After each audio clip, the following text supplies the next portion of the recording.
শ্রবণং কীর্তনং বিষ্ণু স্মরণং পাদ সেবনম অর্চনং বন্দনং দাস্যং সক্ষমাত্ম নিবেদনম ইতি পুংসার্পিতা বিষ্ণু ভক্তিশ্চেন্নবলক্ষণা ক্রিয়তি ভগবৎশ্রদ্ধা তন্মন্নিধিতমুত্তমম। কলি পাবন অবতার শ্রী শ্রী গৌরাঙ্গ মহাপ্রভু পরম অন্তরঙ্গ পার্ষদ গৌড়ীয় বৈষ্ণবাচার্য বর্য পরম পূজ্য পাদ শ্রী শ্রীল জীব গোস্বামী চরণ তাঁর শ্রী শ্রী ভক্তি সন্দর্ভ গ্রন্থে 169 সংখ্যক অনুচ্ছেদে সাধন ভক্তির অভিদেয়ত্ব বর্ণন প্রসঙ্গে শ্রীমদ্ ভাগবত প্রণীত যে সাক্ষাৎ ভক্তির নবধা অঙ্গ শ্রী প্রহ্লাদের উক্তিতে এই শ্লোকে তা বর্ণনা করছেন। আমরা এই যাবৎ শ্রবণ কীর্তন স্মরণ পাদ সেবন অর্চন বন্দন দাস্য পর্যন্ত আলোচনা করে এসেছি। তো যেমন পাদ সেবন যে অঙ্গটি, সেই অঙ্গের অন্তর্ভুক্ত আবার কয়েকটি অঙ্গ আছে।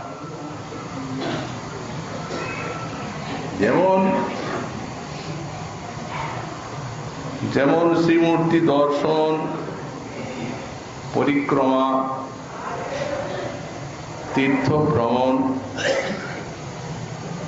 তীর্থে বাস ইত্যাদি। সেই প্রকারই এই যে অর্চনাঙ্গটি, সেটিরও কয়েকটি অঙ্গ অন্তর্ভুক্ত আছে। সেগুলি হচ্ছে শ্রী হরিবাসর সম্মান, শ্রী জন্মাষ্টমী প্রভৃতি এবং শ্রী কার্তিকাদি ব্রত, এইগুলি অর্চনাঙ্গের অন্তর্ভুক্ত রয়েছে। তো এই যে হরিবাসর সম্মান, এ সম্বন্ধে আমাদের বৈষ্ণবগণের অবশ্য করণীয় যে সকল ব্রত, এই হরিবাসর বলতে সবগুলি জানতে হবে এবং প্রতিটি ভক্তের সেই সমস্ত ব্রতগুলি একান্ত পালনীয়। সব একাদশী, জন্মাষ্টমী, রাধাষ্টমী, তারপর শ্রীমন মহাপ্রভুর আবির্ভাব উৎসব, শ্রী শ্রী নিত্যানন্দ প্রভুর আবির্ভাব, শ্রী অদ্বৈত জয়ন্তী, শ্রী শিব চতুর্দশী ব্রত, শ্রী শ্রী রাম নবমী, নৃসিংহ চতুর্দশী, বামন দ্বাদশী ইত্যাদি সকল বৈষ্ণব ব্রত, এই সবগুলি একান্ত পালনীয়, সবগুলি শ্রী হরিবাস। এবং গোস্বামীপাদ বললেন যে উপবাস শব্দটি আমাদের বুঝতে হবে। কেউ কেউ মনে করেন যে আহার ত্যাগ করাটি উপবাস, কিন্তু প্রকৃতপক্ষে তা নয়। সমস্ত প্রকার বিষয় কার্যের থেকে উপাবৃত্ত হয়ে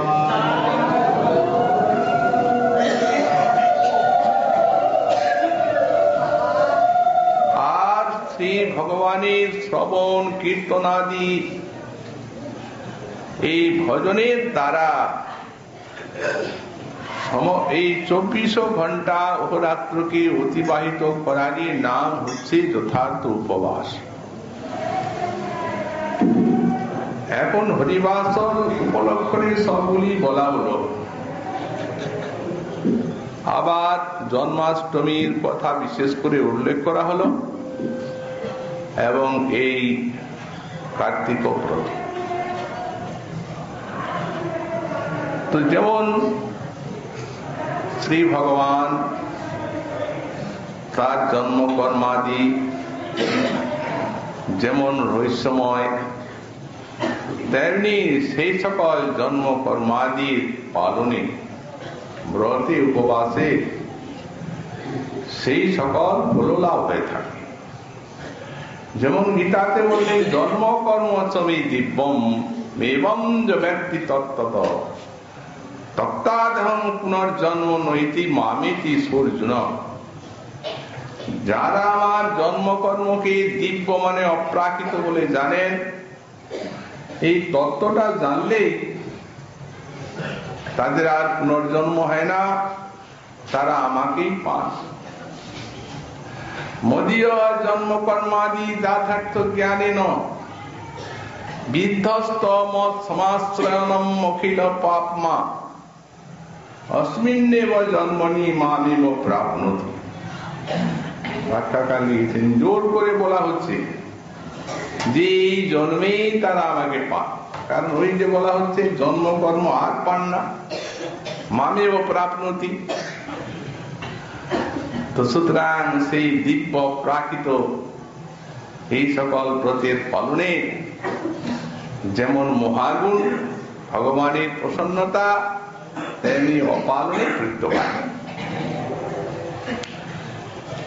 এই যে শ্রী হরিবাসর, এই হরিবাসর ব্রতের প্রচারের জন্য পূর্বতন সব মহাত্মাগণ কত কত বড় ত্যাগ স্বীকার করেছেন। যাকে অবলম্বন করে পুরাণে দেখা যায় এই হরিবাসর ব্রত পৃথিবীতে অবতীর্ণ হলেন সেই যে রূপমাঙ্গদ রাজা, তিনি হরিবাসরের জন্য কি করেছেন? বৈকুণ্ঠের তিথি ওনার আগে কোন হরিবাসর কেউ জানতেন না, যে হরিবাসর বলে একটা কোন জিনিস আছে। এখন পরম ভক্ত রাজা এই যে হরিবাসর, ইনি তাকে অবলম্বন করে এই বিশ্বে অবতীর্ণ হওয়ার ইচ্ছা করেন এবং একটা কৌশল অবলম্বন করেন যাতে এটি মহারাজের মনে গেঁথে যায় এবং তিনি সর্বত্র রাজ্যে এটা প্রচার করেন পৃথিবীপতি রাজা। উনি এত বড় ভক্ত যে এত বড় একটা উদ্যান করেছিলেন ঠাকুরের জন্য, যে 100 ভার পুষ্পে রোজ ঠাকুরের সেবা, মালা, তারপরে পুষ্পসজ্জা, তারপরে পুষ্পগৃহ ইত্যাদি, সেই রকম বাগান। অনেক মালি নিযুক্ত ছিল। এখন তারপর কিছুদিন থেকে সেখানে আর ফুল পাওয়াই যায় না। কি হচ্ছে? ফুল মালি তারা জানায়, মহারাজ অন্য দিনে যেমন কুড়ি থাকতো, সন্ধ্যার সময় সব ফুলের গাছে লতায় তেমনি কুড়িতে ভরা থাকে, সকালে ফুল নেই, তাহলে নিশ্চয়ই চুরি যায়। কত প্রকারই সব পাহারা এতে লাগলেন বসে বসে, চোর আর ধরা পড়ে। সকালে ফুল নাই, সন্ধ্যায় ফুল। এখন মহারাজ বললেন, দেখো তোমরা যদি এইভাবে রক্ষা করতে না পারো ঠাকুরের সেবার জিনিস, তাহলে আমি অন্য লোক রাখবো। কোন মালিরা কেঁদে বেড়ায়। একজনে পরামর্শ দিল, একটা অপবিত্র জিনিস গাছের তলায় তলায় ছড়িয়ে রাখ, যে আসছে সে নিশ্চয়ই দেবতা উপদেবতা হবে, তাতে সে যেতে পারবে না, ধরা পড়ে যাবে। সেই পরামর্শে মালি তাই করল। ভোরের বেলা মালি দেখছে বাগানটা আলু হয়ে আছে। কি ওটা? একটা দেবী বিরাট একটা সাজি আছে আর দাঁড়িয়ে আছে ফুল টুল ভরা। মহারাজ চলুন, চোট ধরা পড়ে গেছে। মহারাজ লোকজন সঙ্গে এলেন, দেখছেন যত্র রূপ তত্র গুণা বসন্তি, যেখানে যেখানে রূপ সেখানে সেখানে গুণ। অতএব মহারাজ জিজ্ঞাসা করছেন, আপনি কে? আপনি কেন আসেন? আমার ফুলগুলি চুরি করে ঠাকুরের জিনিস আপনি নিয়ে যান। তখন সেই দেবী বলে দিলেন যে মহারাজ, আমি স্বর্গের দেবী, আমারও ঠাকুর পুজো আছে। আমার ঠাকুর প্রত্যাদেশ করেছেন যে স্বর্গের যে ফুল যেগুলি দেবতারা ভোগ করে, এই ফুল পারিজাত আদি তুমি নিবেদন করছো, তো এতে আমার সন্তোষ নাই। পৃথিবীর থেকে মহারাজ রুক্মাঙ্গদের বাগানের ফুল আনতে হবে। তো তাই নিয়ে যায়, তো ভালো তো চুরি করেন কেন? চুরি করা ফুলে তো ঠাকুরের সেবা হয় না। আমারও ঠাকুর, আপনার ঠিকই আছে। আমি ভাবছিলাম কোন ভোগীর ভোগে লাগে, ঠাকুর সেবায় লাগে, তো ভাগ্য। মহারাজ, আমি তো সেইভাবে সাক্ষাৎ সকলের সামনে আসতে পারি না, আজ ধরা পড়ে গেছি। কি কেন? এমন একটা জিনিস সেখানে দেওয়া আছে যে আমার যাওয়ার স্বীকৃতিটা শেষ হয়ে গেছে। তাহলে আমি কি সেবা করতে পারি আপনার? কিভাবে আপনি নিজের স্থানে যাবেন? সেই দিন দ্বাদশ চলে আসে। কাল যদি মহারাজ কেউ উপবাস করে থাকে, তাহলে তার যদি ফলটা দেয় তো আমি চলে যাব। মহারাজ তৎক্ষণাৎ নগরে সব উৎবাদন করে দিলেন। কাল কেউ বাদ দিয়ে আর তখন তো ব্রত করি না, জানি না, পৃথিবী তো নাই। একটা দুষ্টা স্ত্রী, সে অন্যায় কার্য করে খুব মার খেয়ে সেদিন কিছুই খায়, পতি খুব মেরেছে, ওইটিকে পাওয়া যায়। তখন সেই দেবী বলছেন, তুমি কাল খাওনি? না, কাল কিছু খাইনি। তোমার সেই পুণ্যটা আমাকে হাতে দাও, একটু জল নিয়ে। বলো, কালকার যে উপবাস তার ফল আপনাকে দিব।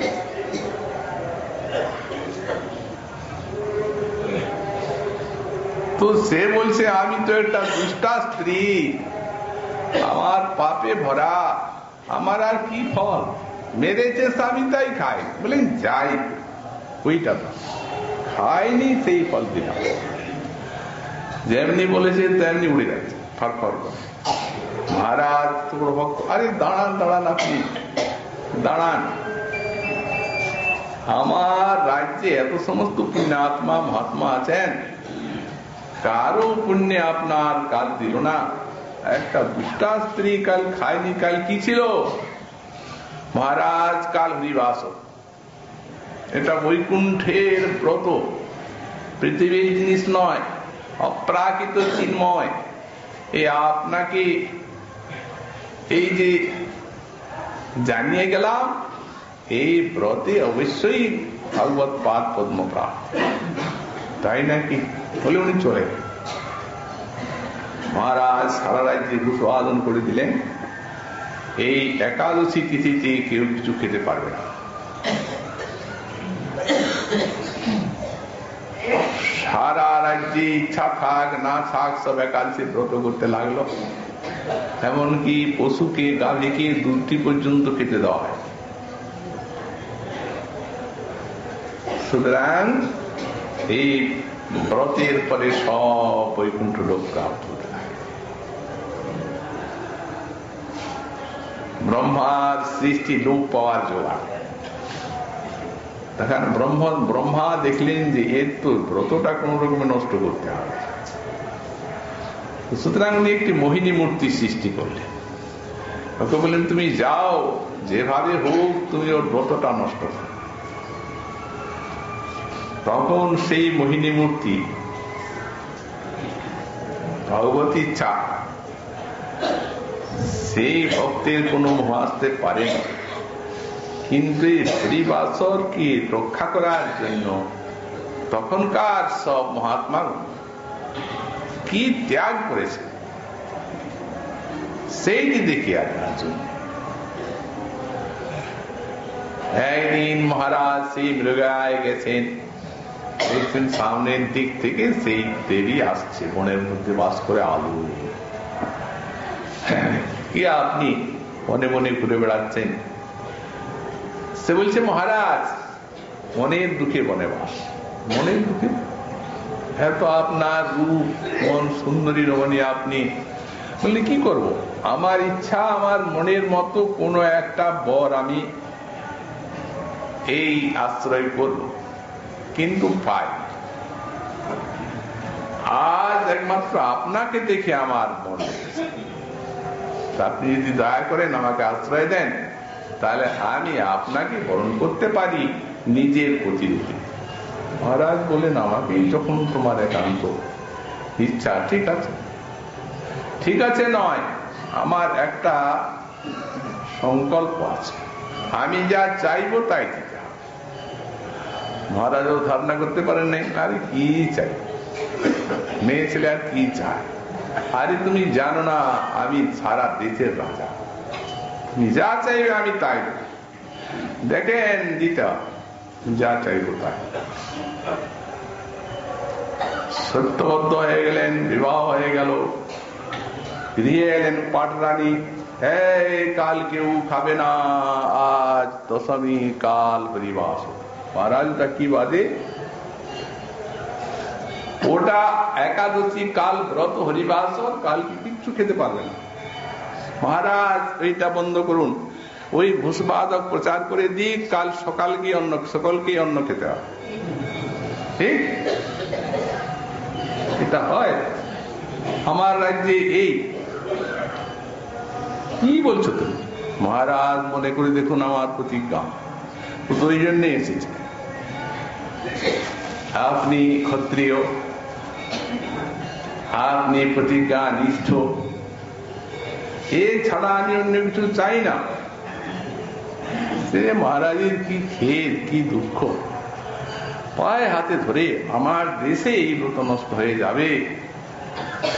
হতে তুমি এক কাজ করো, এই একটা আর একটা কিছু চাও, যা চাই। এখনো দেখলো যেমন দিতে না পারে এমন চাওয়া হয়। কাল সকলকেই অন্ন খাওয়ার আদির দিন, আর তা না হলে কালকে সকালবেলা আপনার যে যুবরাজ তাকে নিজের হাতে হত্যা করবে। ওই একটাই চাই। এইটা কি তা কি করে হয়? যুবক ছেলে আমার একটা যুবরাজ রাজকুমার, তাকে হত্যা করবো কি করে? কে তুমি? এই মহান পরীক্ষায় তুমি ফেললে আমাকে।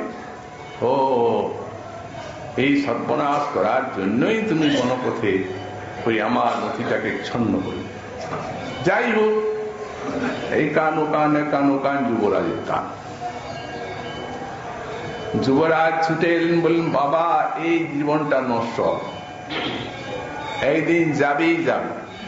আজ সারা বিশ্বের যে ব্রত এই হরিবাসর রক্ষা হবে, সকলের সকল প্রকার সত্যবায়ের থেকে আপনিও রক্ষা পাবেন, আর সব দেশবাসী রক্ষা পাবে। হতে আমার জীবনটাই কি এত বড় বৃহৎ হয়ে গেল, মূল্যবান?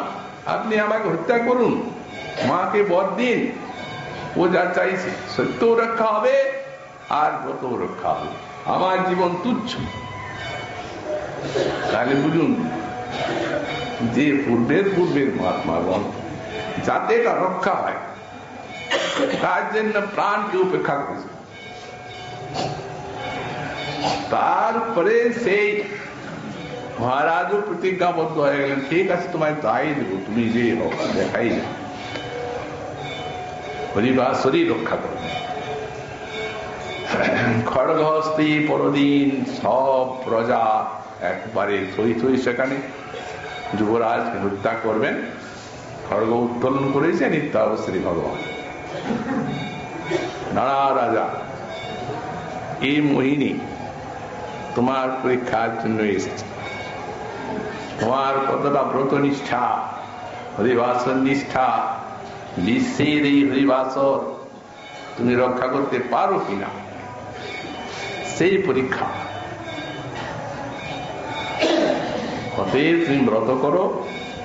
অভিশপ্ত করলেন সেই মোহিনীকে, সব উপদ্রব শান্ত হলো। তারপরে সেই মোহিনীকে করে দিলেন মাদক দ্রব্য। ও মাদক দ্রব্য হয়ে আছে। যারা মাদক দ্রব্য সেবন করেন ভক্ত হয়ে, ওই তারা ওই পাল, মোহিনীর পাল। এই জন্যই ভজনকারী কোনো মাদক দ্রব্য সেবন করেন না। এই হলো হরিবাসর নিষ্ঠা। তো সুতরাং এই জন্যই শ্রী হরিবাসর ব্রত প্রত্যেকের একান্ত ভাবে করণীয়। বৈষ্ণব নয়, শাস্ত্রের যা বিধান, মানুষ মাত্রে, হিন্দু জাতি মাত্রে যারা এই বেদের আশ্রয়ে আছেন সকলেই 5 বছর বয়সের থেকে 80 বছর পর্যন্ত এটা পালন করতেই হবে সকলকে, কি পুরুষ কি নারী কি নপুংসক প্রত্যেক, তা না হলে করতে পারে। মহারাজ তো সবার মধ্যে প্রচার করলেন, বাছুরগুলিকে পর্যন্ত দুধ খেতে দেওয়া হতো না, যিনি প্রথম প্রচার করেন। তারপরে বললেন এই এখন যা চলছে এই নিয়ম সেবা ব্রত, এ সম্বন্ধে তো আমরা প্রথম দিনেই আলোচনা করেছি, তা হয়তো অনেকে তখন ছিলেন না বা শোনেননি। এই জন্য আর একবার বলি, এই নিয়ম সেবা ব্রত ওই রকম হিন্দু মাত্রে, কোন ভক্ত, কোন শাক্ত শৈব গানকৃত্য বৈষ্ণব যিনি হোক, কর্মী জ্ঞানী যোগী মানুষ মাত্রে এই নিয়ম সেবা কিছু না কিছু নিয়ম পালন করা দরকার। অন্যথায় পশুজনী সর্বধর্ম বহিষ্কৃত। আর যারা এইখানে পালন করছেন নিয়ম সেবা, তাদের তো একেবারে এত বিশাল ফল দেখিয়ে দিয়েছে। ভগবান যোগ্যতার অপেক্ষা না করে আর সহসা তাকে প্রেম সম্পদ দান করে থাকেন। এত শক্তিশালী এই ব্রত, অর্থাৎ শ্রী শ্রী রাধা দামোদরের এই ব্রতে এত প্রসন্নতা।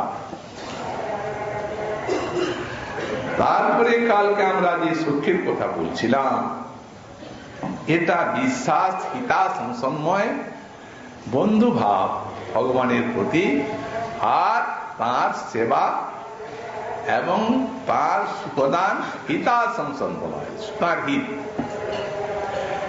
কারণ ওই যে কোন মহাত্মা মন্দিরে শ্রম করছেন, নর বুদ্ধি করছেন, তা না হলে বন্ধু ভাব কি করে আসে, সখ্য ভাব। আর বিশ্বাসটা, এই বিশ্বাস আর শ্রদ্ধা এই দুটো জিনিস। এই তো শ্রদ্ধায় ভক্তির আরম্ভ, আর শ্রদ্ধার সংজ্ঞায় হচ্ছে শ্রদ্ধা শব্দে বিশ্বাস কহি সুদৃঢ় নিশ্চয়। তাহলে দুটো একই, একই পর্যায় বাচ্চে দুটি শব্দ, কিন্তু তবু একটা ভেদ আছে।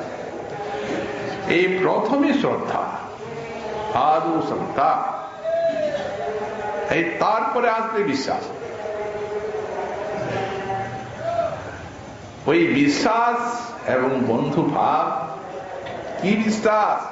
গোস্বামীপাদ দৃষ্টান্ত দিয়েছেন, প্রতিজ্ঞা তব গোবিন্দ নমে ভক্ত প্রণশ্যতি এতে সঞ্চিন্ত সঞ্চিত প্রাণান সংধারমহম। শ্রী দ্রৌপদী দেবী বলছেন, হে গোবিন্দ তোমার প্রতিজ্ঞা নমে ভক্ত প্রণশ্যতি।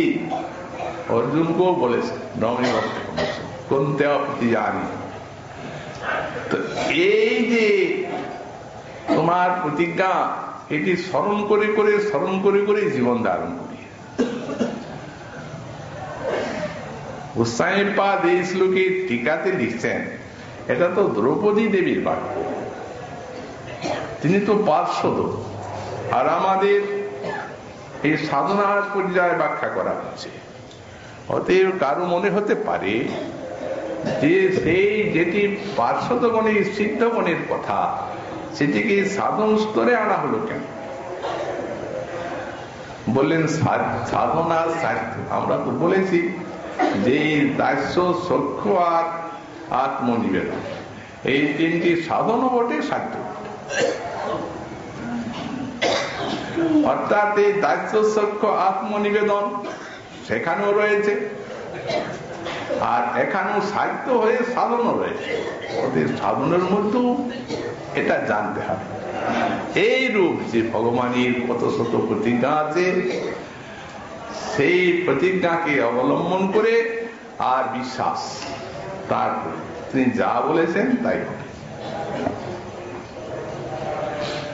আর একটি শ্লোক দৃষ্টান্ত দিচ্ছেন শ্রী প্রহ্লাদ মহাশয়, যখন অসুর বালকগণকে উপদেশ দিচ্ছেন, তখন কোটি প্রয়াস অসুর বালকা, সেই শ্লোক, হে অসুর বালকগণ, এই ভগবানের উপাসনায় কি প্রয়াস?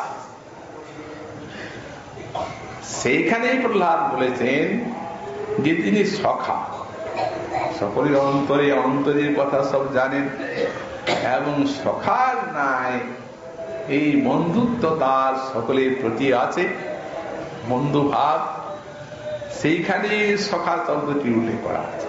তাই জন্য শ্লোকটি দৃষ্টান্ত দিয়েছে। অসুর বালকগণের প্রতি বলছেন, হে অসুর বালকগণ, যাতে মানুষ নরকে যায় তার জন্য কষ্ট করতে হয়, কিন্তু গোবিন্দ ভজনের জন্য কষ্ট করতে হয়। তার মানে যারা অন্যায় কার্য করছে, পাপ কার্য করছে, তারাও তো খাটছে। গোবিন্দ ভজনের জন্য কি প্রয়াস, অতি প্রয়াস অসুর বালকা। এই তো এখন গোবিন্দ ভজন হচ্ছে, এটা কে না চায়? শ্রবণে তো আস্বাদ, কীর্তনে তো রস। অতএব আনন্দের ভিতর দিয়ে সাধনা, আর আনন্দের ভিতর দিয়ে প্রাপ্ত। ভগবানেরও আকাঙ্ক্ষা সুখ, যে ভক্ত আমাকে সখার মতো ভালোবাসো।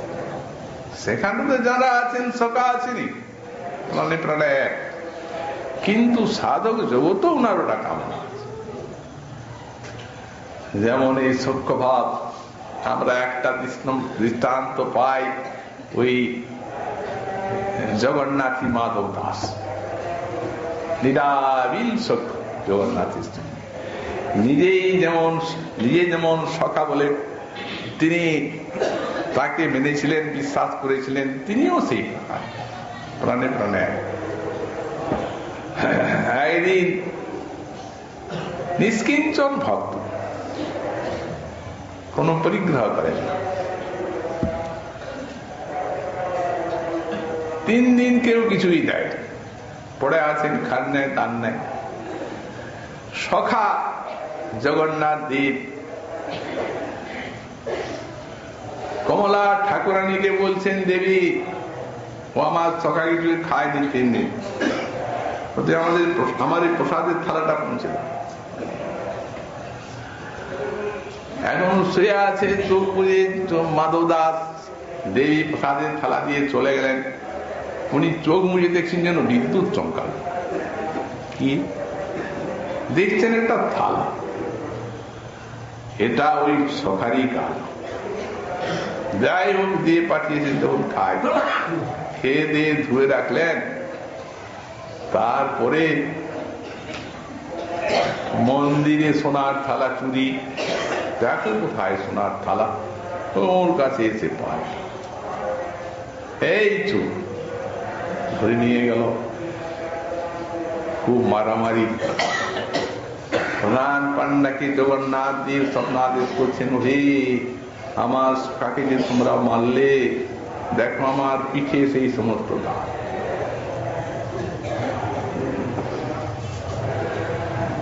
একদিন সকলেই তখন বুঝতে পারল, মহিমাটা জানল, প্রচার হয়ে গেল। একদিন এমনি কুটিরে শয়ন করে আছেন, ও সখা শোনো শোনো, ও মাধব, কে ডাকে? দরজা খুলে দেখছেন জগন্নাথ। কি? ভাই ভাই একটু চুরি করতে যান। চুরি কোথায়? সত্য গোপালের বাগানে এত ভালো ভালো কাঁঠাল পেকে আছে, সখা আমার লোভ লেগে গেছে, চলো যাই। বললেন ভাই আমি যাবো। সখা এ আমার দ্বারা হবে না, দেখো তোমার চুরি করা অভ্যাস বালক কালের থেকে, তুমি চুরি টুরি করে খাও, আমি সাধু মানুষ, আমাকে চুরি করতে কেন? তোমাকে নিয়ে যাবই না, আমি তো আছি না। কি আছে? টানতে টানতে নিয়ে চলে গেল। ওই দেখো বড় কাঁঠাল, ওঠো গাছ, নামা, খাওয়া যাবে। ও মোটা মোটা। সখা এটা যাবে না, খুব জোরে ঠেলে দাও। পেকে আছে তো, ভেঙে পড়লে দুজন বসে বসে খাওয়া। যেমনি ঠেলে দিয়েছেন তেমনি এত জোরে সেই ফাঁকা কাঁঠাল পড়ে গেছে যে মালি ছুটে আসছে দুরন্ত। উনি মালি ধরে নিয়ে গেছে। আমাকে বাঁধছেন কেন আপনারা? আরে আমি চুরি করতে আসিনি, অন্য চোর আসে পালিয়ে গেল, ওই আমাকে এনেছে। সে কে? আরেকটা তাহলে চোর ধরা হবে, ও জগন্নাথ। আরে বেটা, চুরি করে আর জগন্নাথকে চোর ঠাওরায়? ওরা তখন জানে না। তারপর প্রচার হয়ে গেল, তখন পান্ডা এসে বলছে, আরে কি জানো না, এই জগন্নাথের হাতের পুতুল, ছেড়ে দাও। ওদিকেই খুব তর্জন গর্জন, এইভাবে তুমি আমাকে নিয়ে যাবে আর মার খাওয়াবে আর তুমি পালিয়ে দিবে, কি রকম বুদ্ধি তোমার? ওদিকে যার বাগান, তিনি যখন শুনলেন যে জগন্নাথ আমার বাগানের ফল চুরি করতে এসেছে, বাগানে যত ফল সব জগন্নাথ, উনি তর্জন গর্জন করে আসছেন। বললেন, আরে সখা চুপ কর, কতটা মেরেছ, কি করেছ? যদি তুমি না যেতে ভাই, আর এতগুলা লাভ হতো, দেখো কত পেয়ে গেছে। তো ভগবানও আকাঙ্ক্ষা করেন ভক্ত তারা এই সখ্য ভাবটা পোষণ করুক। তারপরে বললেন আত্মনিবেদন। এই আত্মনিবেদনটি হচ্ছে আত্মসমর্পণ, শরণাগতি। আত্মনিবেদন বলতে কি? আত্ম বলতে কোনটা? এই দেহ দৈহিকাদি শুদ্ধ আত্মা পর্যন্ত সমর্পণ। দেহ দৈহিকাদি মানে তাহলে একটা হচ্ছে দুটা, একটা অহংতা আর একটা মমতা। অহংতা মানে আমি, এই দেহের আমি, আর মমতা মানে এই স্ত্রী পুত্র টাকা পয়সা বিষয় সম্পত্তি আমার। এই দুটা হলো। আর আত্মা আছে ভগবানের দাস। এই আত্মার সহিত অহংতাস্পদ দেহ এবং মমতাস্পদ যে সমস্ত দৈহিকাদি সব ওই চরণে সমর্পণ করা।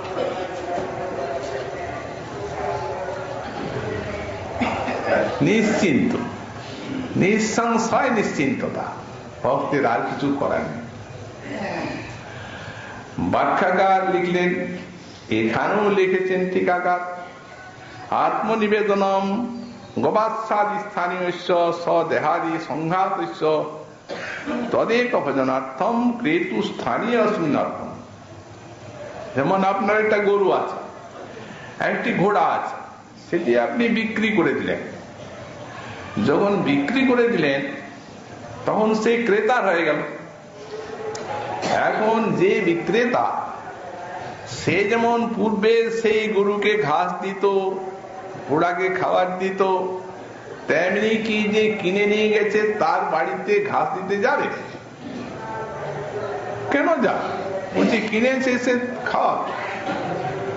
তেমনি দেহ দৈহিকাদি আত্ম পর্যন্ত সমর্পণ যখন করা হলো, তখন তো নিঃসংশয় নিশ্চিন্ততা এসে তার জিনিস তিনি যা করেন।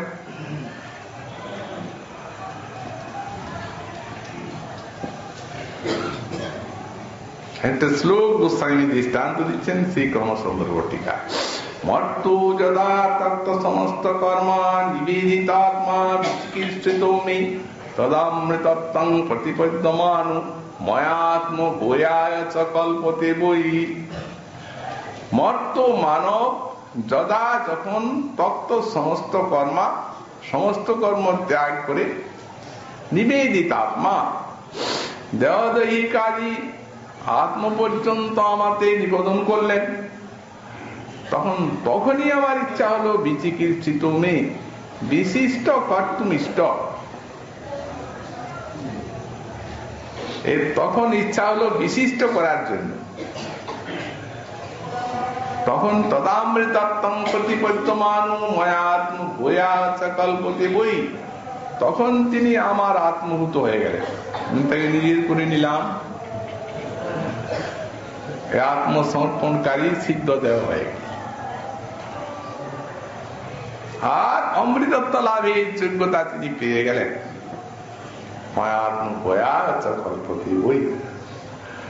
শরণ লইয়া করে কৃষ্ণে আত্মসমর্পণ, কৃষ্ণ তারে তৎকালে করেন আত্মসম। এই জন্যই বললেন মামেব শরণং গচ্ছ সর্বভাবেন ভারত। তমেব শরণং গচ্ছ সর্বভাবেন ভারত, তৎপ্রসাদাৎ পরাং শান্তিং স্থানং প্রাপ্স্যসি শাশ্বতম। এই গীতাতে ভগবানের শরণাগতির উপদেশ। তুমি ভগবানের চরণে শরণাগত হয়ে যাও, তাহলে তার বিশেষ প্রসাদ লাভ করতে পারবে এবং তার প্রসাদে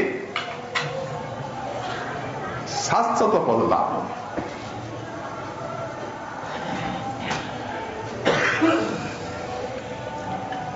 সুতরাং এই শরণাগতির এত প্রভাব, ভগবান নিজের ইষ্টানিষ্ট ইত্যাদি কিছু বিচার না করে শরণাগতকে চরণে রাখে। সর্বেদপি প্রপন্নযস্তু প্রশ্মিজিত যাচতে অহং সর্বদা তস্मै দদামি তৎব্রতং মম। একবার যদি কেউ বলে কৃষ্ণ তোমার, ও যদি বলে একবার, তো ভববন্ধ হইতে কৃষ্ণ তারি করেন পার। শুধু ভববন্ধ থেকে পার নয়, নিজের প্রিয় করে নেন। এই শ্লোকটি হচ্ছে রামায়ণের থেকে উদ্ধৃত। এই শ্লোকটি হচ্ছে এই প্রসঙ্গে বিভীষণ প্রসঙ্গে। বিভীষণ ভক্ত ভগবানের, কিন্তু রাক্ষসপুরীতে থাকেন, কেউ তাকে জানতে পারে না। তো এখন সেই হনুমান যখন সীতারণ্যে শোনের জন্য গেছেন, সেই রাত্রিকালে ভাই সীতা খুঁজে খুঁজে বেড়াচ্ছে। তখন দেখছে একটা ঘরে রাম রাম সীতারাম। তখন হনুমান চিন্তা করছেন, এই রাক্ষসপুরে আবার বৈষ্ণব কে কে এখানে? জয় রাম জয় সীতারাম শোনাচ্ছে। তখন বিভীষণ বেরিয়েছে, এসে দেখছেন হনুমান। ধন্যবাদ নাম করলেন, পরিচয় হলো, সব কিছু বুঝতে পারলেন। এই পরম ভক্ত হনুমানও বুঝতে পারলেন। তা আপনি এত বড় ভক্ত, আপনি রাক্ষসের মধ্যে কি করে বাস করছেন? তো এরা এইভাবে হত্যা করো রাম ইত্যাদি বলছে।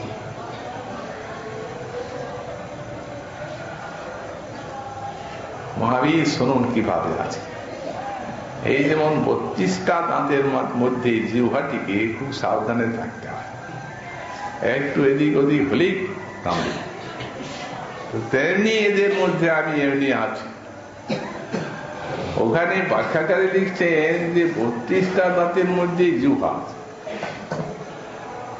সেই দাঁতে মিছরিকে চর্বণ করছে, কিন্তু দাঁতের কোনো আস্বাদন নাই, জিহ্বাটা আস্বাদন হচ্ছে। তো তেমনি এরা রাম রাম মারো মারো রামকে ইত্যাদি বলছে, হরিনাম। এদের তো আস্বাদন নেই, এরা শত্রু। ওই যে কথা শুনছি হরিনাম রাম কথা, আমি আস্বাদন করছি। এই 32টা দাঁতের মধ্যে জিহ্বা থাকার মতো আমার স্থিতি। হনুমানের সঙ্গে পরিচয় হয়ে গেল। তারপরে হনুমান তো গেলেন, সব জানলেন, সীতার বার্তা ইত্যাদি সবই দিলেন। যুদ্ধ আরম্ভ হয়ে গেল। তখন বিভীষণ বললেন, আমার কর্তব্য যা, একবার তাকে বলে দিই, দাদা দেখো তার পত্নী তুমি হরণ করে এনেছ, এটা অপরাধ, তার দোষটা তোমার। তুমি মানো আর না মানো, সারা বিশ্বজগৎ আজ তাকে ভগবান বলে মানছে। অতএব তুমি তার পত্নীকে ফিরিয়ে দিলেই তো ঝগড়া মিটে যায়। এই নাশ করবে কেন রক্ষকুলকে? পদাঘাত এই রাক্ষস কুলের কণ্ঠ, এর দ্বারাই রাক্ষস কুল নাশ। তখন তিনি পদাঘাত খেয়ে মনে করলেন, আর এখানে কেন, শেষ হল, আমার কর্তব্য আমি করলাম, ঠিক আছে, আমি আমার প্রভুর কাছেই যাব। তারপরে সেখানে কিন্তু রাক্ষসের পুরী, এই জন্য প্রভু যে বসে আছেন না, চারদিকে বানর সেনা পাহারা দিচ্ছে, আর প্রভু আছেন, লক্ষ্মণ আছেন, আর দরজায় আছে প্রহরী সুগ্রীব। এখন সুগ্রীব প্রভুর কাছে জানাচ্ছেন, প্রভু দশাননের ভাই আপনার চরণে শরণাগতি চায়। তো এখন ওকে আনবো?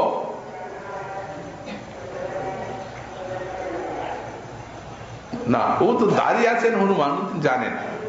সুগ্রীব তো মন্ত্রী, যুদ্ধকালীন মন্ত্রী। তখন ভগবান তো একটা মর্যাদা পুরুষোত্তম, অতএব যাকে যে মর্যাদা দেওয়া তিনি দেন। তখন জিজ্ঞাসা করছেন সুগ্রীবকে, মন্ত্রী সখা দশাননের ভাই আমার শরণাগত হয়ে আসছে, ওকে কি শরণাগতিতে রাখা দরকার? রাখবো? প্রভু ভগবান ওটা করতে যাবেন না, মানে উনি রাজনীতিজ্ঞ, সব জানেন রাজনীতি, রাজার ছেলে তো। দেখুন এরা রাক্ষস, মায়াবী, কপটি, কে কিভাবে আসে তা বুঝে যায়। অতএব শরণাগতিতে আমরা এখন তাকে যদি আসেনি, আমরা এই খোলা ভাবে রাখবো, আমরা তাকে রাজবন্দী হিসাবে রাখবো। যুদ্ধ শেষ হবে, তারপরে যদি দেখি যে তার মন প্রাণ একান্ত আপনার চরণে শরণাগত, তখন তাকে রাজ্য দিয়ে চলে যাব। আমাদের তো সীতা মায়ের সঙ্গে দরকার। সখা তুমি যা বলেছ যথার্থ, যথার্থ রাজনীতির কিন্তু তুমি যেন রাজনীতির কথা বললে, তেমনি আমার একটা শরণাগত পালক নীতি আছে। ওই যে সখীদেব প্রপন্ন যস্ত বাস্মিত যাচতে অভয়ং সর্বদা তস্मै দদামি তদ্ব্রতং মম। তো সুতরাং আমি তাকে শরণাগতিতে রাখবো। একবার যে বলে আমি শরণাগত হলাম, তাকে আমি শরণাগতি আশ্রয় দান করি। তো সুতরাং আর তুমি চিন্তা করবে না সখা, ওরা কি করবে যদি ভেদনিতেই আছে। এই যে আমার ভাই লক্ষ্মণ আছেন, ইনি তো ব্রহ্মাণ্ডটাকে নাশ করতে পারেন এক মুহূর্তে, এই শক্তি ওর আছে। আমাদের চিন্তা করছি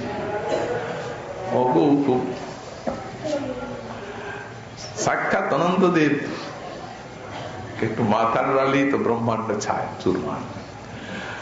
অতএব সকাল চিন্তার কিছু কারণ নেই, হনুমান নিয়ে এসো।